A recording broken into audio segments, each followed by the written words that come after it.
mentiras dele no nosso coração é que a vida é nossa, é que o que eu faço não tem nada a ver com o outro, o que eu faço é eu que vou colher. É uma das maiores mentiras do diabo, porque nós somos todos conectados. Somos conectados. E a maior prova disso é de que quando uma pessoa ela é levantada, quando uma pessoa ela cresce, quando uma pessoa é abençoada, involuntariamente, mesmo que ela não queira, ela vai acabar abençoando outras pessoas, mesmo que com o exemplo dela, mesmo que com a influência dela, ela vai ser bênção para outras pessoas. Mas geralmente quem é abençoado, quem é levantado, geralmente quem cresce de alguma forma, acaba levando outros com ele, né? Acaba abençoando outras pessoas com as palavras, acaba abençoando, digamos que você cresce numa empresa, você se torna um empresário, você abençoa com emprego, enfim, quem cresce acaba influenciando com bênção outras pessoas, e o contrário também é verdade. Quem cai, quem está triste, quem está desanimado, sem querer também acaba influenciando outras pessoas. Porque sempre vão ter pessoas queridas que se importam com aquela pessoa, que talvez para você não foi importante, porque você talvez não levou em consideração o coração dessa pessoa e falou dela, e criticou ela, e julgou ela, e aí ela se sentiu mal com isso, triste, desanimou, e para você talvez ela não é tão importante, mas existem pessoas que se importam com essa pessoa, e essas pessoas que se importam com ela também vão ficar tristes, talvez até vão ser desanimadas, porque ela desanimou. Quantas vezes nós já vimos pessoas, infelizmente, se desligando da igreja, se desligando do corpo e levando outras pessoas com ela, porque existe uma influência, porque somos conectados, porque querendo ou não, às vezes a pessoa nem quis fazer isso, mas querendo ou não, o que afeta a minha vida afeta muitas outras pessoas. Querido, o que afeta a sua vida afeta muitas outras pessoas. O que acontece com você vai refletir em muitas pessoas. O que acontece com você não tem só a ver com você.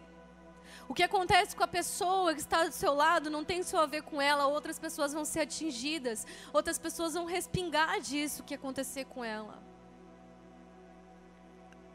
Então, quando você ajuda uma pessoa, essa mentalidade, ela leva a gente a entender que quando nós levantamos uma pessoa, às vezes a gente pensa assim, puxa, dá um trabalho discipular, dá um trabalho ter que sair de casa e fazer isso, ou dá um trabalho ter que ficar ouvindo a mesma coisa de novo, dá um trabalho ter que, dar um conselho às vezes tão óbvio para alguém mais novo na fé. Às vezes não é fácil liderar, às vezes não é fácil ser supervisor, e às vezes você está ali no 1 com 1 e parece que aquilo vai ficar só entre vocês. Não, essa mentalidade nos leva a saber que o que você faz para uma pessoa, tenha certeza que vai refletir muitas outras. Você não está ajudando só um, você não está discipulando só um, mas a base que você lançar na vida dessa pessoa, a semente que você lançar na vida dessa pessoa vai frutificar em muitas centenas de outras que serão alcançadas a partir dessa, direta ou indiretamente. E o contrário também é verdade novamente. Quando você fala de uma pessoa, quando você julga uma pessoa, quando você mente para uma pessoa, quando você deixa de perdoar uma pessoa, automaticamente você está afetando muitas outras centenas de pessoas. Você não está afetando apenas aquela pessoa. Somos todos conectados. Diga isso para quem está do seu lado. Eu sou conectado a você, querendo ou não, por bem ou por mal. Estávamos falando na semana passada que nós fazemos parte um do outro, não é mesmo? Nós fazemos parte um do outro, nós somos um, atração. Somos um. Nós somos um, nós pertencemos uns aos outros, nós fazemos parte uns dos outros, nós somos família. Nós somos família. Qual outras formas de fazer parte um do outro? Qual outras formas de se tornar um com uma pessoa? Dentro da própria palavra, nós conhecemos uma delas, que é o sexo. Deus me mandou falar isso, sim. Estranho, né? Porque a gente vê o sexo como algo tão sujo, infelizmente. O mundo deixou o sexo algo tão banal, tão como se fosse um beijo na boca, né? Daí fica estranho falar dele, mas ele é muito sagrado. Ele é muito sagrado, muito lindo, na verdade. Marcos, capítulo 10, diz que por isso deixará o homem a seu pai e sua mãe e unir-se-á à sua mulher. E serão os dois uma só carne. Diga comigo, e serão os dois uma só carne. E assim já não serão dois, mas uma só carne. Em 1 Coríntios 6,16 também diz: ou não sabeis que o que se ajunta com a meretriz faz-se um corpo com ela? O que se ajunta com a prostituta faz-se um corpo com ela. Porque serão, disse, dois numa só carne. Uma das formas mais profundas e mais sérias de se tornar um com uma pessoa é através do sexo. E o Espírito Santo me manda dar uma pincelada nisso. Porque estamos falando sobre se tornar um. E Ele pede para que eu fale que você realmente precisa cuidar com quem você escolhe se tornar um. Porque existem muitas formas e muitos níveis de ser um com alguém. Existe esse nível aqui de corpo, de igreja, de família de Cristo. Existe o nível onde eu pertenço aos meus pais pertencem a mim, onde somos família de sangue natural, eu poderia dizer. E existe o nível mais sério, mais forte, que é o nível meu com o meu cônjuge. O nível meu com o meu cônjuge é mais sério, mais forte do que o meu com os meus pais, porque a partir do momento que eu me caso, o meu cônjuge é a minha família antes dos meus pais. Você ama os seus pais? Sim ou não? Eles são importantes para você? Sim? Então pense que o seu cônjuge, homem ou mulher, marido ou esposa, ele vai se tornar mais importante do que os seus pais na sua vida. O vínculo que você vai ter com ele vai ser mais profundo ainda do que o que você já tem com os seus pais. O Espírito Santo só me manda dizer: você que está fazendo sexo fora do casamento, você está deixando uma parte sua nessa pessoa e ela em você. E isso vai ser difícil de se apagar. Então pare hoje, se arrependa e volte a ser um só com o Espírito Santo até o momento certo em que você vai se tornar um com uma pessoa que Deus vai escolher ou que você vai escolher diante de Deus. Porque isso é muito sério, é um vínculo muito profundo. Qual outra forma que nós nos tornamos um? Qual é a outra forma que nós nos tornamos um segundo a palavra de Deus? Você já ouviu falar que você é o que come? Será que o que você come se torna um com você? Sim ou não? Será que o que você bebe se torna um com você? Essa água, a princípio, não tem nada a ver comigo. Ela está aqui, ó, totalmente fora. Não tem nada a ver comigo. Mas agora, ela se tornou uma comigo? Sim. João 6. Disse-lhes, pois, Jesus: na verdade vos digo, Moisés não vos deu o pão do céu, mas meu Pai vos dá o verdadeiro pão do céu. Eu sou o pão da vida. Vossos pais comeram o maná do deserto e morreram. Este é o pão que desce do céu, para que o que dele comer não morra. Eu sou o pão vivo que desceu do céu. Se alguém comer deste pão, viverá para sempre. E o pão que eu der é a minha carne, e que eu darei pela vida do mundo. Antes de continuar, será que Jesus quer que a gente se torne um com Ele? Mais uma passagem falada de outra forma, que nós lemos várias passagens onde ele diz, eu no Pai, o Pai em mim e eu em vós, dizendo sempre sobre ser um, pertencer, estar um no outro, de tal forma interligado que não é estar com a pessoa, mas na pessoa. Ele quer estar em você e você precisa estar nele, dentro dele. Ele falou isso em diversas passagens. Mas qual é a outra forma de ser um com ele? De novo ele diz, sejam um comigo. Como? Você precisa comer da minha carne e você precisa beber do meu sangue. Jesus disse isso, ele disse, eu sou o pão da vida. Se você não comer de mim, você não vai viver eternamente. Quem come de mim, quem bebe de mim, faz parte do meu corpo. Como fazer parte do corpo? Como saber que você é parte do corpo verdadeiramente de Jesus? Quando você come e bebe de Jesus. Nós vamos chegar lá, do que ele está falando, irmãos?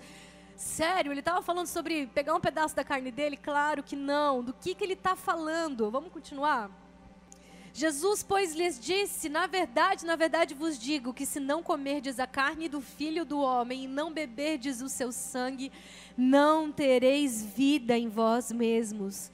Quem come a minha carne e bebe o meu sangue, tem o quê?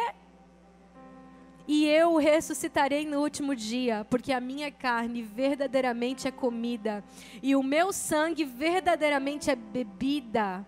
Quem come a minha carne e bebe o meu sangue, permanece em mim, e eu nele. De novo ele quer essa expressão, em mim e nele, né? Não é comigo e nem com ele, é em mim. É mais profundo do que estar do seu lado, né? Jesus novamente falando sobre ser um com ele. Mas eu te pergunto, irmão, quando você lê essa passagem, eu acredito para mim que a maioria de vocês já leu essa passagem ou já ouviu ela. Do que Jesus está falando? Comer a minha carne e beber o meu sangue? Ele está falando sobre ser um com ele? Sim, ele está falando sobre ser um com ele. Ele está falando sobre quem come e bebe dele faz parte do corpo, então, que nem essa água começa a fazer parte de mim? Se é um comigo, faz parte do meu corpo? Sim. Mas ele também está falando sobre a graça. Jesus está falando sobre a graça, porque ele disse que, no versículo 29, ele disse que os seus pais comeram do pão que Moisés deu, que foi o maná do deserto, e morreram. Quer dizer, os antepassados que viviam no tempo da lei, que viviam debaixo da lei, morreram, porque não estavam com a graça. Mas Jesus veio com o tempo da graça, e ele diz no versículo 50, pode voltar para mim, volta 1, ele diz assim, ó: vossos pais comeram maná do deserto, tempo da lei, e morreram. Este é o pão que desce do céu, para que o dele comer não morra. Eu sou um pão vivo que desceu do céu. Se alguém comer desse pão, viverá para sempre. E o pão que eu der é a minha carne, que eu darei pela vida do mundo. Ele está falando sobre o quê? Sobre a salvação. É a carne que ele vai dar pela vida do mundo. Ele está falando sobre o quê? Sobre o dia que ele vai morrer e que ele vai ressuscitar. Então ele está falando sobre a obra da redenção. Então ele está falando sobre o quê? Sobre a graça. Ele está falando inteiramente sobre a graça. Ou seja, se eu não comer de Jesus, eu não faço parte do corpo dele.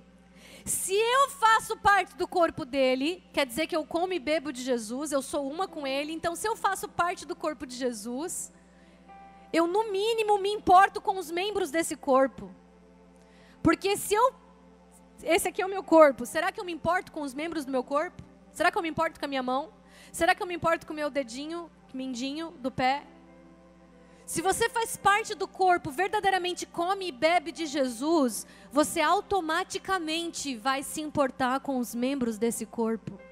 É inevitável. Você faz parte do corpo, então você vai se importar com as outras partes do corpo, porque eles fazem parte de você. Se você faz parte do corpo, os outros membros também são seus, e você também é deles. Então, se você come e bebe de Jesus, você também come e bebe da graça, porque Jesus é a própria graça. Jesus revelou a graça, o favor não merecido de Deus. Se você come e bebe de Jesus, significa que você tem o que dar. Se você não tem a graça de Deus para dar para o seu irmão, se você não consegue dar outra face, se você não consegue perdoar, se você não consegue estender a mão quando ele precisa e levantar ele quando ele está caído, se você não consegue oferecer a graça de Jesus, provavelmente você não comeu e não bebeu de Jesus, você não comeu e não bebeu da graça, porque você não pode dar aquilo que não tem. Você só dá o que tem. Se você não tem a graça de Jesus, você automaticamente não vai oferecer a graça.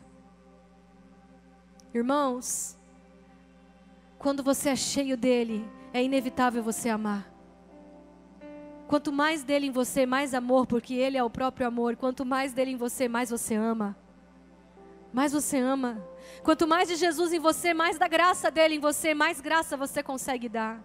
Quanto mais você come e bebe de Jesus, mais você faz parte desse corpo. Então, automaticamente, mais você vai zelar por esse corpo. Mais você vai zelar pelos membros desse corpo. Mais daquilo que você... Sabe, meu Deus, oh Jesus. Mais daquilo que acontece no corpo vai doer em você. Quando você vê um irmão triste, vai doer em você. Quando você vê um irmão alegre, você vai se alegrar com ele. Porque ele faz parte de você, porque você come e bebe de Jesus, e você faz parte desse corpo, então o que acontece nele, acontece com você também. Então diga comigo, quanto mais eu ofereço graça, é porque mais eu comi e bebi da graça. Quanto mais você come e bebe da graça, mais graça você tem para oferecer, e o contrário também é verdade. Em Efésios, no capítulo 5, versículo 29, você lê comigo. Porque nunca ninguém odiou a sua própria carne, antes a alimenta e... como também o Senhor a igreja. Porque somos membros do seu corpo, da sua carne e dos seus ossos. Você já viu alguém ficar se batendo, alguém são... Alguém saudável emocionalmente, ficar se socando, se batendo, você já viu isso? Alguém odiar a própria carne, alguém odiar o próprio corpo, sim ou não? Então quando você vê alguém fazendo isso dentro da igreja, será que ele realmente faz parte do corpo?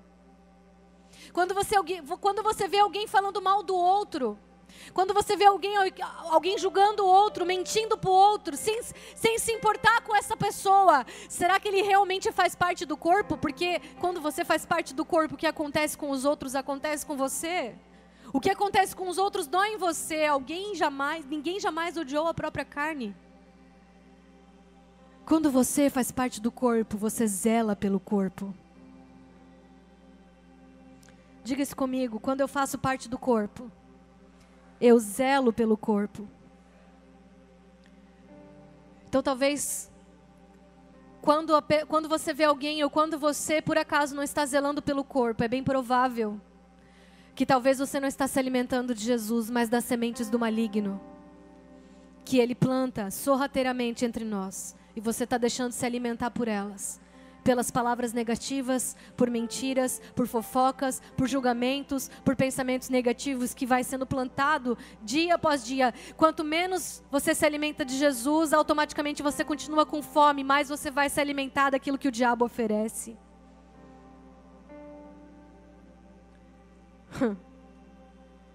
No versículo 60, os discípulos disseram, pois...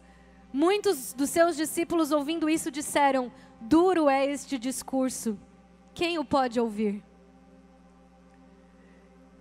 Muitos de vocês sabem que nesse dia que Jesus falou isso, quem não comer da minha carne e não beber do meu sangue não tem parte comigo. Muitos dos discípulos foram embora. 70 discípulos foram embora.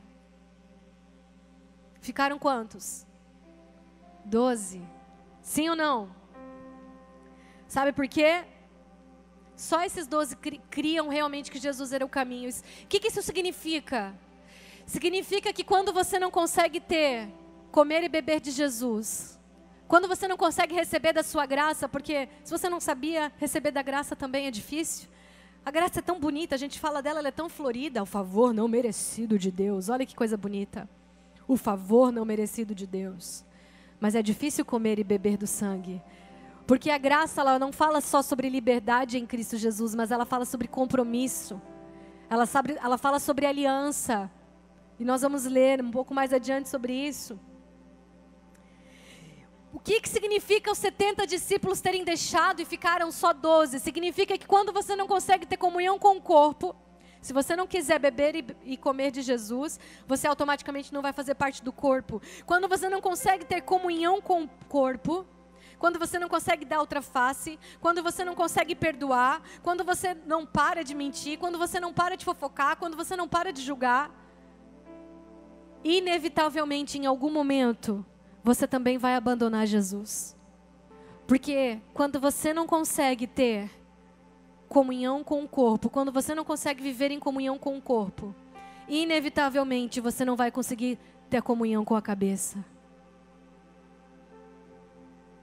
Se você não conseguir viver em comunhão com o corpo, não vai demorar muito para você não conseguir ter comunhão com a cabeça, porque um está ligado ao outro.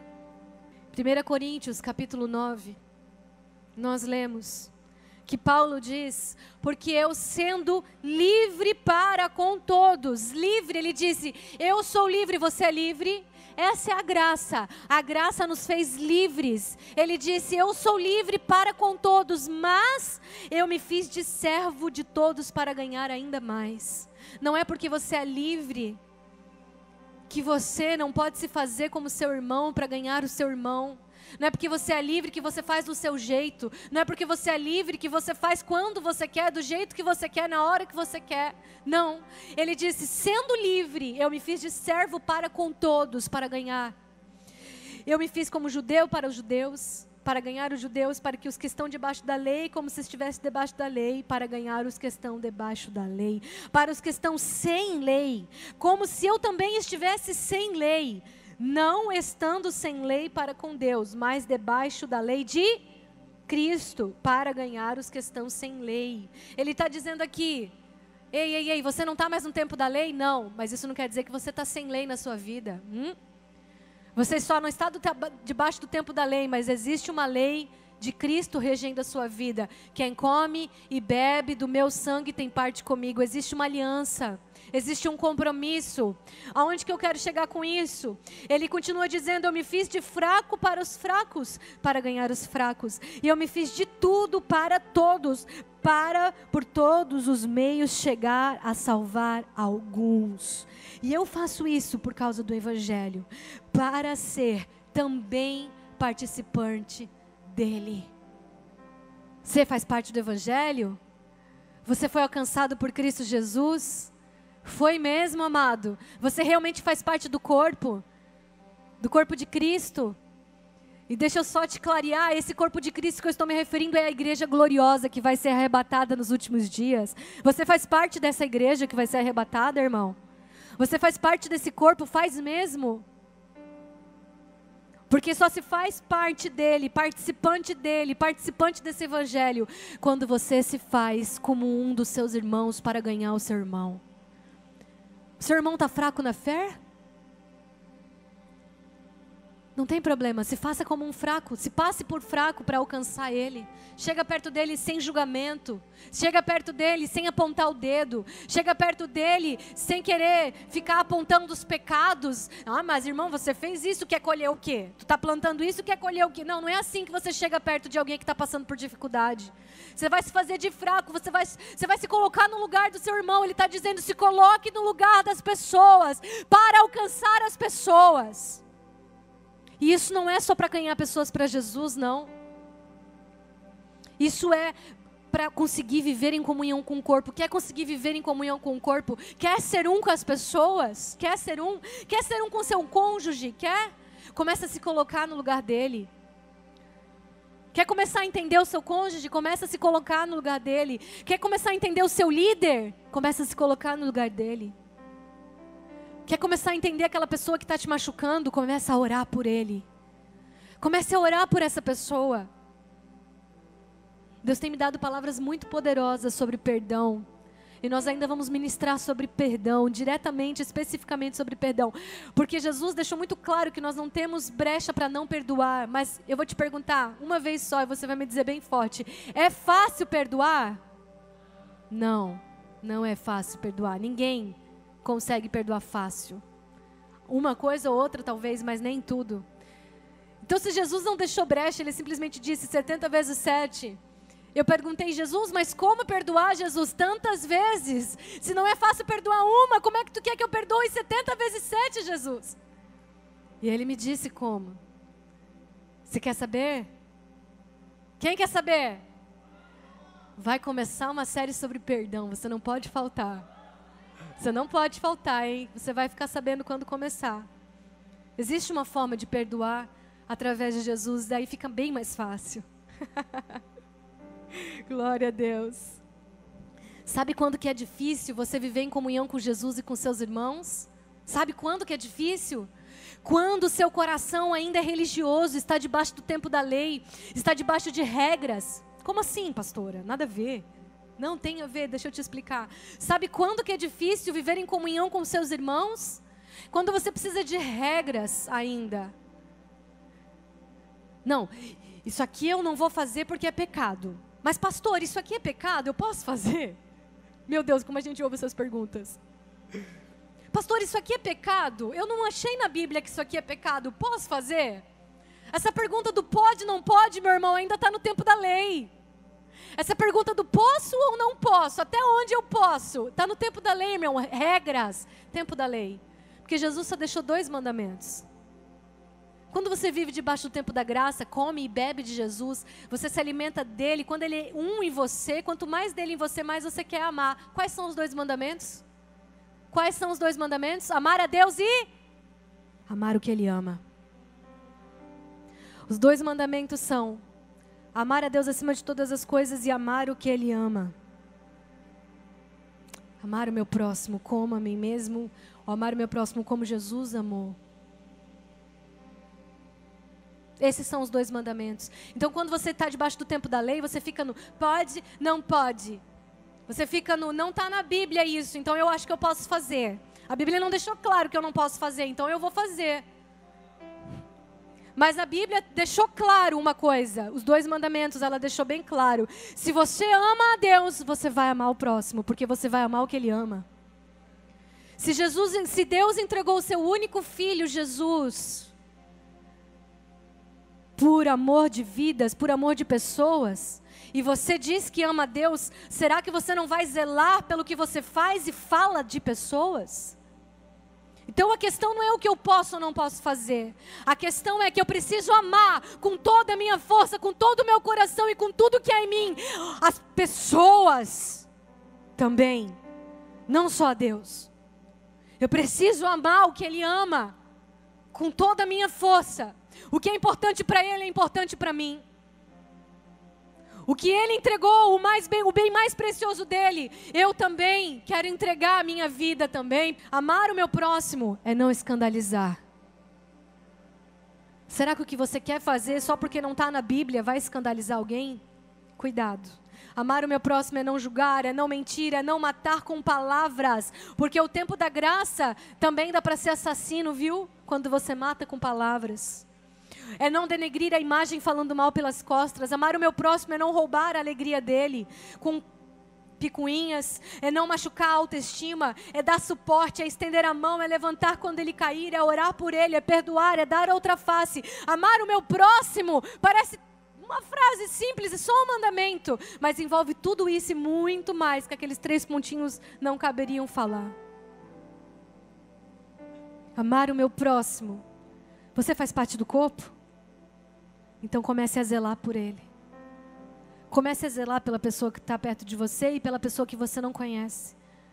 Porque a Bíblia diz que ela coloca que é fácil eu amar as pessoas que me fazem bem. E ela diz, eu não sou melhor do que ninguém se eu amo aquelas pessoas que me fazem bem. Eu me coloco como filho de Deus quando eu amo as pessoas que podem me machucar. Quando eu amo as pessoas que de alguma forma atingem a minha vida. Isso quer dizer zelar pelo corpo. Ela fala sobre amar os inimigos. Nós não temos nenhum inimigo aqui. Aqui dentro nós não podemos ter inimigos. Então, o que mais eu poderia falar? O que mais eu poderia dizer? Você está disposto a zelar pelo corpo? Você está disposto a zelar pelas pessoas desse corpo? Eu vou deixar um pouco mais claro mais uma vez. Você só faz parte do corpo verdadeiramente da igreja que vai ser arrebatada quando você zela pelo corpo. Porque se você não zela, está na cara que você não faz parte dele. Porque a gente só zela aquilo que a gente faz parte. O corpo me atinge. O que acontece no corpo acontece comigo. Se você não está zelando, meu irmão, começa a se preocupar. Que quando Jesus voltar, talvez você não vai subir. E se você quiser subir, comece a buscar zelar pelos membros desse corpo. Para que você, então, mostre que faz parte dele.